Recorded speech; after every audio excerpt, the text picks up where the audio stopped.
Welcome to the deep dive. Today, we're getting into something that pretty much runs our lives a lot of the time, habits. Hmm. You pointed us towards Charles Duhigg's The Power of Habit.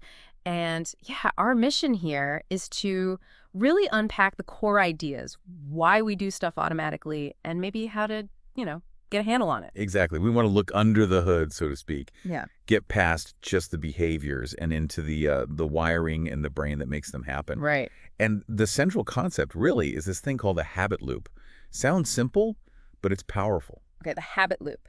Cue, routine, reward. I think we can all sort of see that in our own lives, right? But let's break it down. The cue first. What actually kicks things off? So the cue is basically, it's the trigger. It's the thing that tells your brain, okay, let's run that automatic program now. Mm-hmm. And these cues can be, well, almost anything.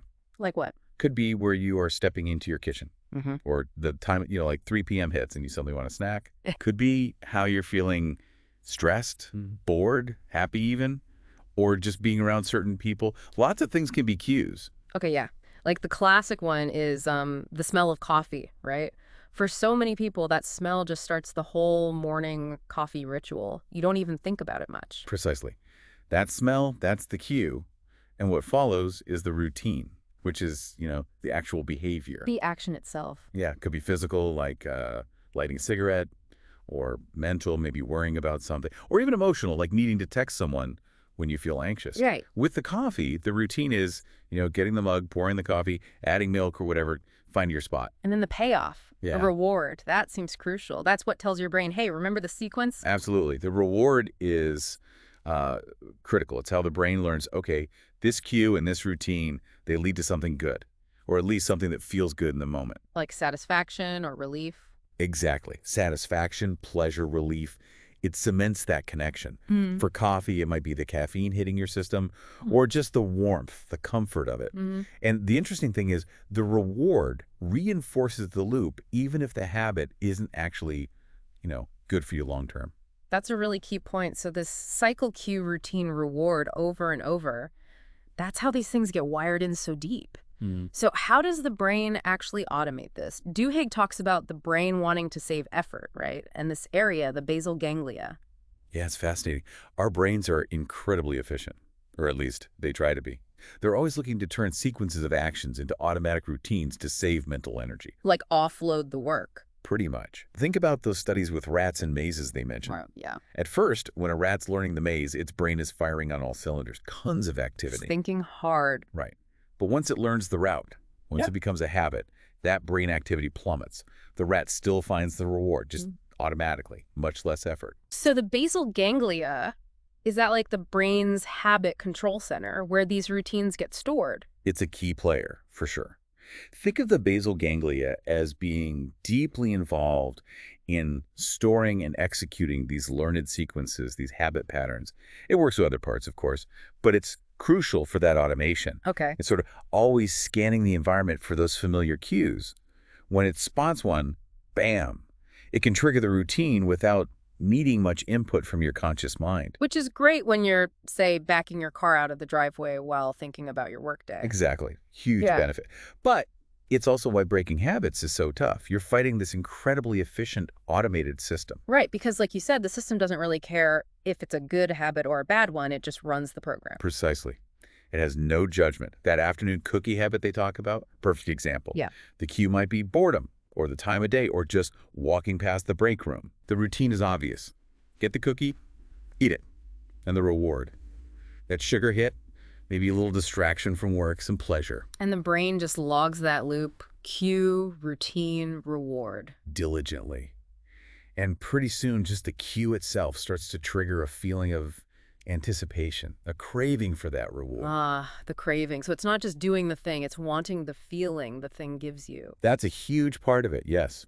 Once the loop is established, the cue doesn't just trigger the routine, it triggers that powerful expectation of the reward. That's what keeps you coming back. Even if the reward isn't that great anymore or has downsides? Exactly. That craving can be incredibly persistent. It explains why just saying, I'm going to stop, often isn't enough. Yeah. You're fighting against that deep-seated anticipation. Wow. And that leads into that incredible story about Eugene Pauly, the man who lost his memory but kept his habits. That really shows how separate this system can be. Eugene's case is, well, that's quite profound. He had severe brain damage from an illness, couldn't form new declarative memories like remembering what he ate for breakfast or who he just met.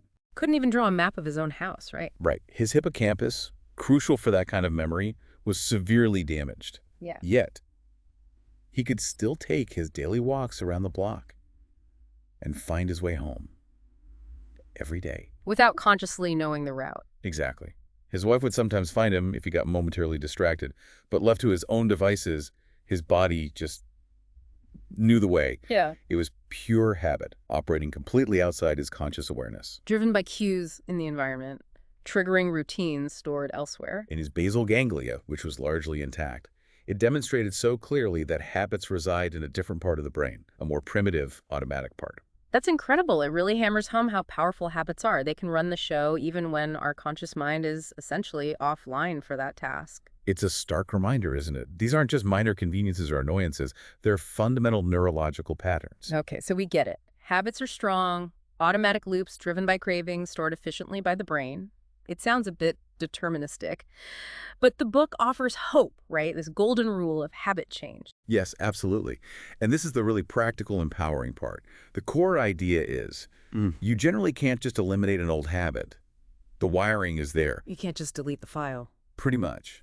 But what you can do, and this is the golden rule, is you keep the old cue, you deliver the same reward, but you consciously insert a new routine in the middle. Okay, wait. Keep the cue, provide the same reward, change the routine. Let's unpack that. Right. So first step is awareness. Yeah. You have to figure out the loop. What's really triggering the habit?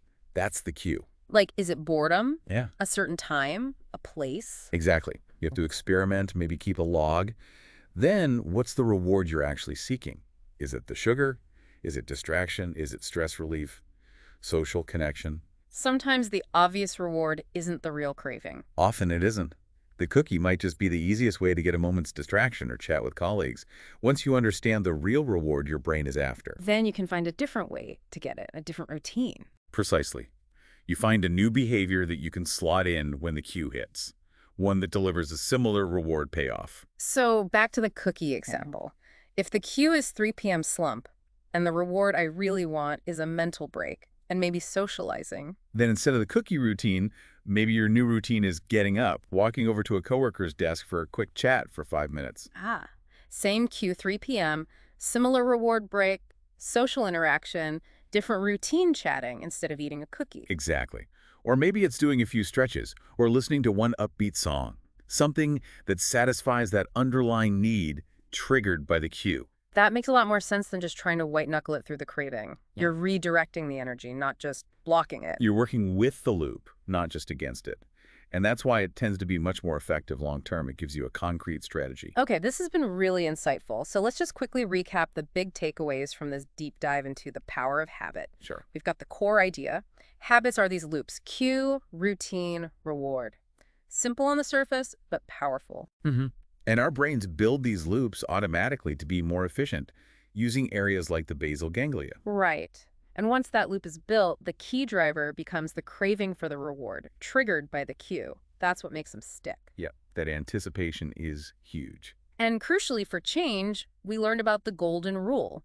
You can't easily erase a habit, but you can change it by keeping the cue and reward and consciously swapping out the routine for a better one. That's the essence of it. Understanding that structure, cue, routine, reward, craving gives you the power to start redesigning those automatic behaviors. So maybe the thing for you listening to think about is, what are some of those automatic things you do? Can you pinpoint the cue? Can you figure out what reward you're really chasing after? Yeah, just becoming aware is a huge first step. And maybe there's one routine in there, just one, that you could experiment with changing using that golden rule. It really feels like understanding this stuff opens the door to consciously shaping things, doesn't it? It absolutely does. It shifts you from feeling controlled by your habits to having a roadmap for influencing them. Definitely something to mull over.